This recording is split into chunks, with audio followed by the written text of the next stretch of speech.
I love you. Feelings of worthlessness from a worldly, from a dunya perspective. Every time I take an exam, I fail. Every time I try to do a business, it goes bankrupt. I just have no luck in this life. What's wrong? Maybe Allah doesn't like me. So we have 3 verses now about the worthlessness of this dunya. This is material worthlessness. This also happens when you're struggling with depression, when you're battling anxiety. You get feelings of lack, confidence in this. So Allah subhanahu wa ta'ala says 3 rhetorical questions. The purpose of a rhetorical question is to emphasize what is already known, not to teach something you didn't know, but to bring up a memory you should have been thinking about, but you're not thinking about it. Something has clouded you. So the rhetorical question jars you.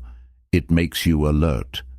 So Allah asks 3 rhetorical questions. How could you think that Allah has abandoned you?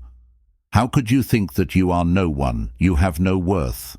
Look at all the blessings Allah has given you. Then Allah mentions 3 blessings. Your mother died, your father died, your grandfather died. You were a yatim in every sense of the word, yet at every stage of your life, didn't we take care of you? Didn't we send someone else to protect you? When your father passed away, even before you were born, your mother was there for you. When your mother passed away, your grandfather took you. When your grandfather passed away, your uncle Abu Talib took you. At every stage of your life, your vulnerability was protected by Allah. You didn't know the truth. You used to go to Allah, praying for guidance. You didn't know how to worship Allah. You didn't know the details of Iman, the details of the Quran. And so, Allah subhanahu wa ta'ala guided you. You were not upon the guidance. You didn't know the guidance. Allah guided you. And we found you. You didn't have any money. You didn't have anything. You were poor. Your parents did not leave you a fortune. But now we gifted you.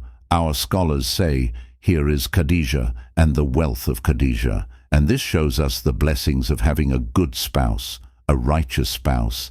Now you have a house. You didn't have a house. Now you have an income, and Allah has given you enough so that you can live a comfortable life. Meaning, what is the purpose of these 3 verses, dear brothers and sisters?